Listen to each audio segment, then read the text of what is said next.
Students, आपका social study में चला था आपका चैप्टर नंबर 2 और चैप्टर नाम क्या था? भारतीय अर्थव्यवस्था के क्षेत्र।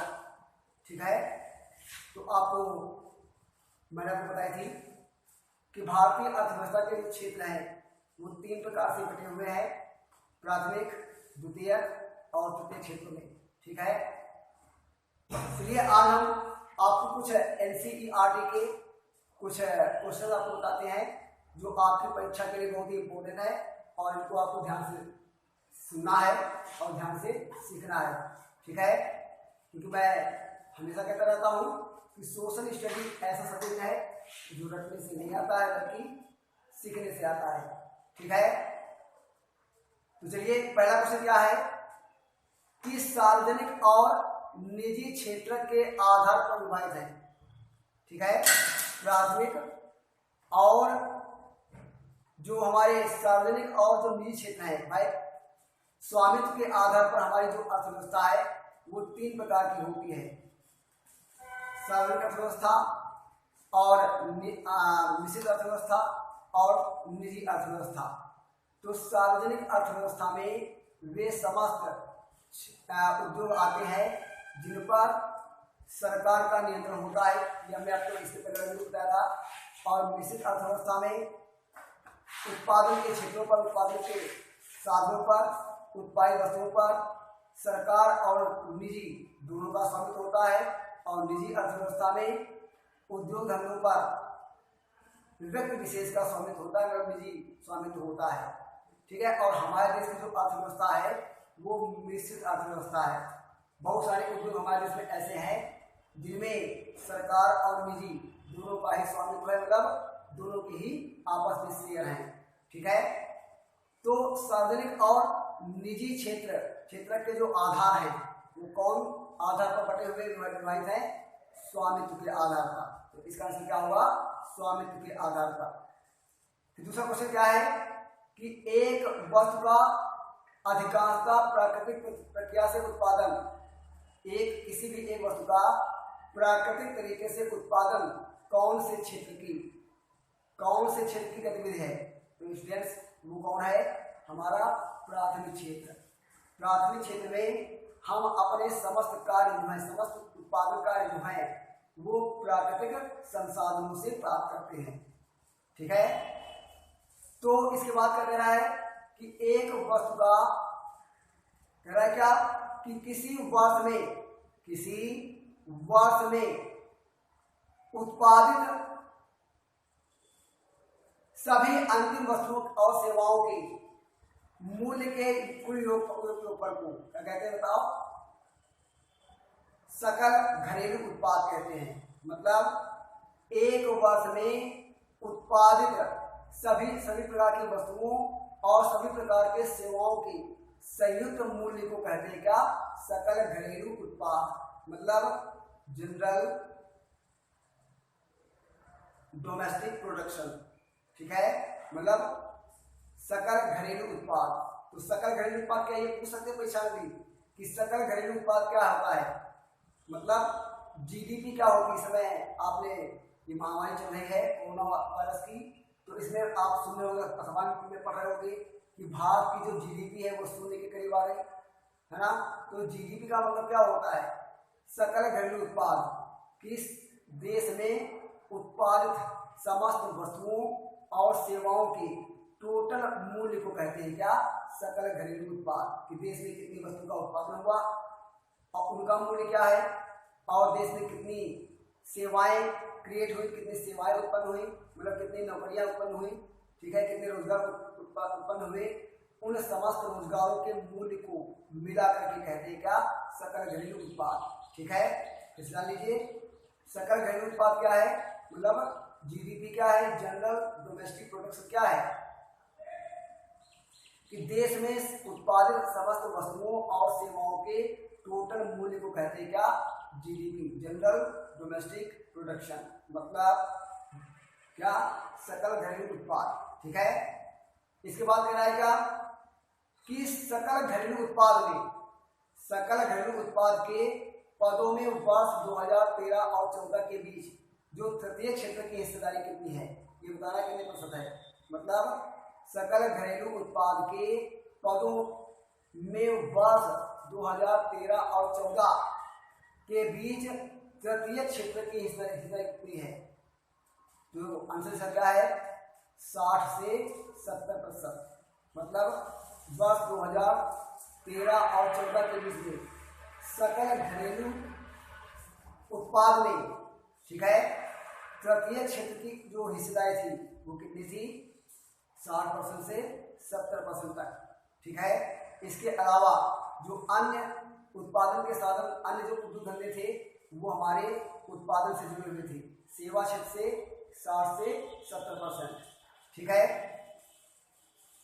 चलिए देखिए यहाँ पर अगला दिया हुआ है क्या कि क्या आप मानते हैं कि आर्थिक गतिविधियों की प्राथमिक, द्वितीयक एवं तृतीयक क्षेत्र में विभाजन की व्याख्या कैसे करें, ठीक है।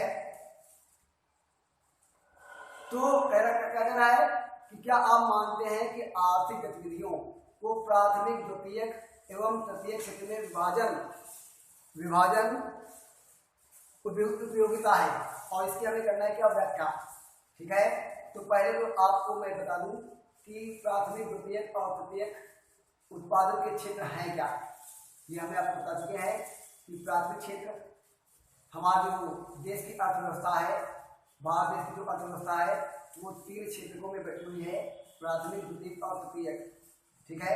ये उत्पादन की श्रेणी में आती है। उत्पादन की दृष्टि से देखा जाए तो प्राथमिक, द्वितीयक और तृतीय क्षेत्र में हमारी अर्थव्यवस्था बटी हुई है, ठीक है। तो पहले जान लेते हैं क्या कि प्राथमिक अर्थव्यवस्था क्या है, ठीक है।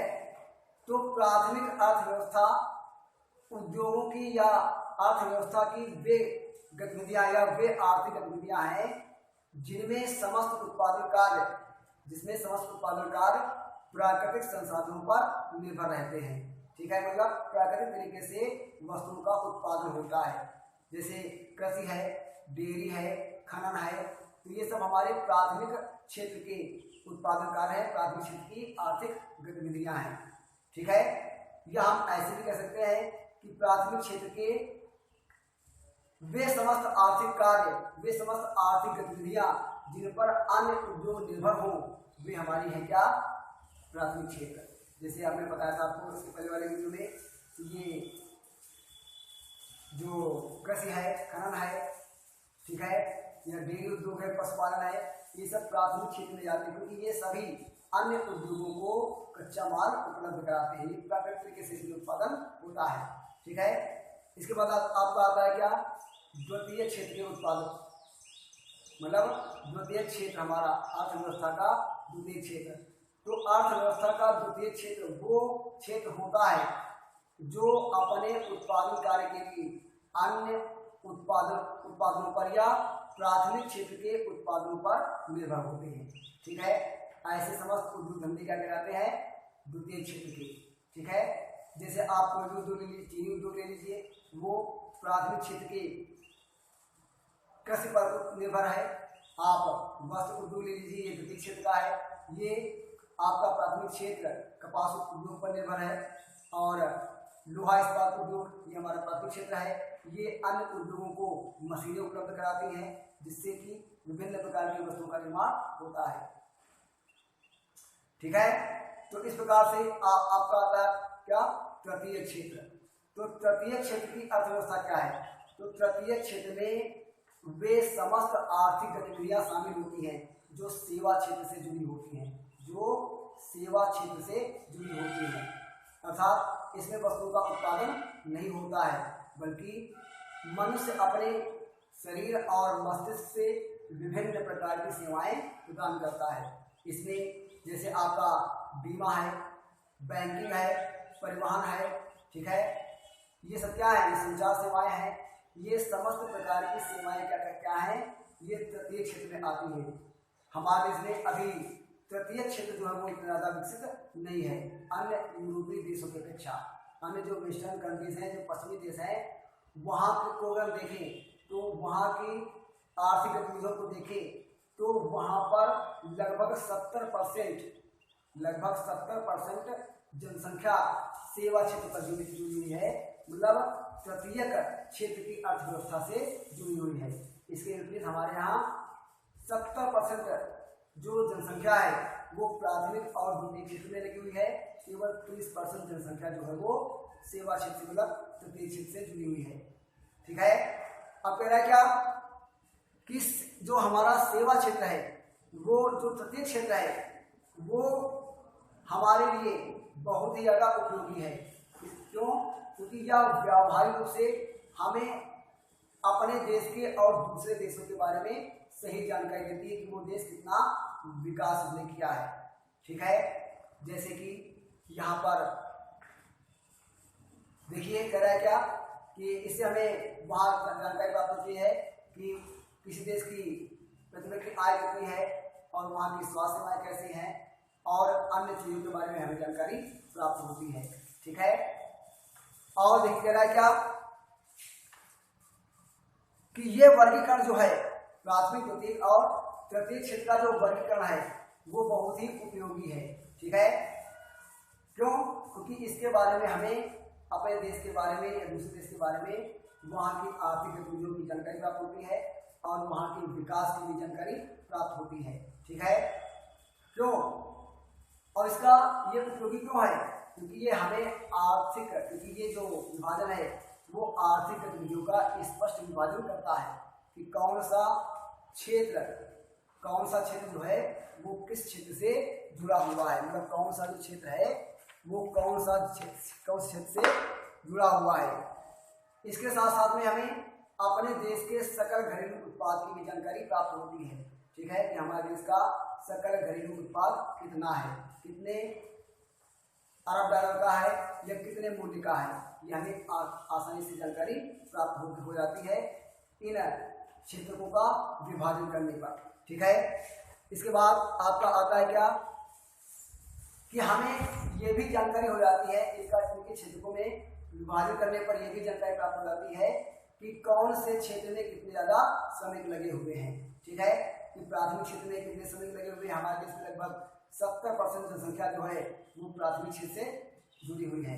ठीक है, और इससे हमें पता चल जाता है कि प्राथमिक क्षेत्र में कितने श्रमिक लगे हुए हैं, द्वितीय क्षेत्र में कितने श्रमिक लगे हुए हैं और तृतीय क्षेत्र में कितने प्रतिशत लोग एक देश के या हमारे देश के लगे हुए हैं, जुड़े हुए हैं। ठीक है, इसके साथ साथ में विभिन्न इसकी उपयोगिता इस बात से भी है कि विभिन्न क्षेत्रों में उपलब्ध रोजगार का भी हमें विवरण प्राप्त हो जाता है कि कौन से क्षेत्र में कितने लोग रोजगार प्राप्त हैं और इसमें कितने लोग जो हैं वो रोजगार प्राप्त कर सकते हैं, मतलब रोजगार की संख्या भी, रोजगार की मात्रा भी हमें पता चल जाती है। ठीक है, इसके साथ साथ में सबसे जो इम्पोर्टेंट तथ्य है वो क्या है कि इससे हमें ये जानकारी प्राप्त हो जाती है कि देश के विकास में अलग अलग क्षेत्रों का या अलग अलग क्षेत्रों का कितना योगदान है। हमारे देश के विकास में प्राथमिक क्षेत्र का कितना योगदान है, द्वितीय क्षेत्र का कितना योगदान है और तृतीय क्षेत्र का कितना ज्यादा योगदान है। ठीक है, तो ये सभी जानकारी हमको इन क्षेत्रों का बंटवारा करने से प्राप्त हो जाती है। ठीक है, इसके बाद आपका आता है क्या कि बता रहा है क्या कि आपके इस चैप्टर में आए प्रत्येक क्षेत्रों को रोजगार और सकल घरेलू उत्पाद पर ही केंद्रित करना चाहिए। क्यों करना चाहिए ये बताना आपको है। कह रहा है क्या इस अध्याय में आर्थिक गतिविधियों को विभिन्न क्षेत्रों में बांटा गया है, जैसे प्राथमिक, द्वितीयक और तृतीयक। ठीक है, और संगठित और असंगठित क्षेत्र। ठीक है, संगठित और असंगठित क्षेत्र। ठीक है, अर्थव्यवस्था के संगठित और असंगठित क्षेत्र क्या है? तो अर्थव्यवस्था के वे समस्त गतिविधियां, अर्थव्यवस्था के वे समस्त आर्थिक उपक्रम जिसमें संगठित मजदूर लगे हुए हैं वे संगठित क्षेत्र की अर्थव्यवस्था है, और ऐसे क्षेत्र जिसमें मजदूर असंगठित रूप से जुड़े हुए हैं या श्रमिक असंगठित रूप से काम करते हैं ऐसे क्षेत्र कहलाते हैं अर्थव्यवस्था के असंगठित क्षेत्र। ठीक है, तो बहुत सारी कंपनियां ऐसी हैं जो अपने श्रमिकों का रजिस्ट्रेशन करती है, उनको पता होता है कि हमारे यहाँ कितने, हमारी इस कंपनी में या इस कारखाने में कितने श्रमिक काम कर रहे हैं। ठीक है, और इसके साथ साथ में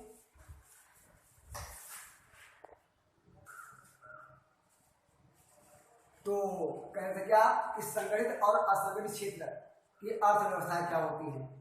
तो संगठित क्षेत्र की अर्थव्यवस्था क्या होती है, जिसमें संगठित मजदूर होते हैं, मजदूर का संगठन होता है और श्रमिकों का रजिस्ट्रेशन होता है। कंपनियों को, कारखानों को पता होता है कि हमारी कंपनी में, हमारे कारखाने में कितने मजदूर लगे हुए हैं, कार्य कर रहे हैं। ठीक है, और असंगठित क्षेत्र के अर्थव्यवस्थाएं वो अर्थव्यवस्थाएं होती है जिसमें मनुष्य द्वारा या श्रमिकों के द्वारा काम किए जाने पर उनका कोई भी रजिस्ट्रेशन नहीं होता है, पंजीकरण नहीं होता है।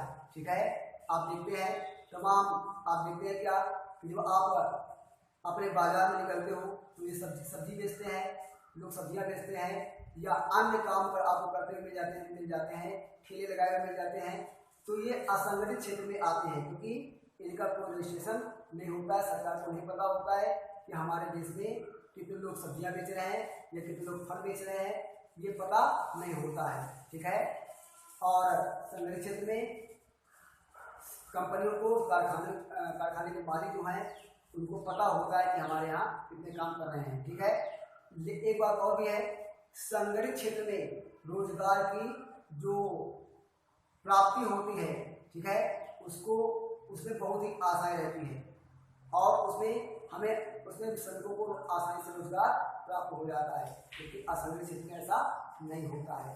ठीक है, तो आइए देखते हैं और कह रहा है क्या कि इन जो असंगठित क्षेत्र के जो श्रमिक होते हैं इनको केंद्र सरकार के द्वारा ये पंजीकृत किए जाते हैं और इनको राजकीय नियमों और विभिन्न प्रकार के विनियमों का पालन करना होता है और इन नियमों व विनियमों का अनेक विधियों, जैसे कारखाना है, ठीक है, कारखाना अधिनियम की निश्चित न्यूनतम मजदूरी निर्धारित होती है कि किस सरकार उनको स्पष्ट निर्देश देती है कि इन प्रकार के जो संगठित श्रमिक हैं इनकी कारखानों में इतनी न्यूनतम मजदूरी होनी चाहिए। ठीक है, मतलब उनको रोजगार की पूरी तरीके से सुरक्षा प्राप्त होती है। ठीक है, और इसके अलावा विभिन्न प्रकार के दुकान हैं, प्रतिष्ठान हैं और अनेक प्रकार के अन्य संस्थान हैं जिनमें रजिस्ट्रेशन होता है और उनमें काम करने वाले मजदूरों की मजदूरी निर्धारित होती है। ठीक है, और संगठित क्षेत्र में जैसा मैंने बताया कि रोजगार की जो सुरक्षा होती है वो सामान्य रहती है, मतलब उनको पूरी तरीके से सुरक्षा प्राप्त होती है, रोजगार की सुरक्षा प्राप्त होती है, उनको काम मिलना निश्चित होता है। साथ साथ में काम करने का समय में निर्धारित होता है कि व्यक्ति को 8 घंटे काम करना है या 10 घंटे काम करना है, इसके लिए है ना, और इसके लिए उन्हें वेतन निर्धारित होता है। साथ साथ में अगर संगठित क्षेत्र में कोई भी श्रमिक अतिरिक्त काम करता है तो उनको अतिरिक्त वेतन भी मिलता है।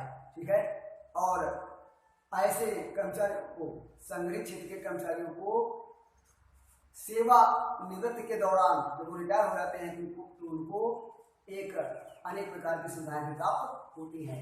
ठीक है, इसके विपरीत जो असंगठित क्षेत्र हमारा है, इसके विपरीत जो हमारा असंगठित क्षेत्र है वो क्या है कि असंगठित क्षेत्र में, अर्थव्यवस्था के असंगठित क्षेत्र में छोटी छोटी और बिखरी हुई इकाइयां सम्मिलित होती हैं।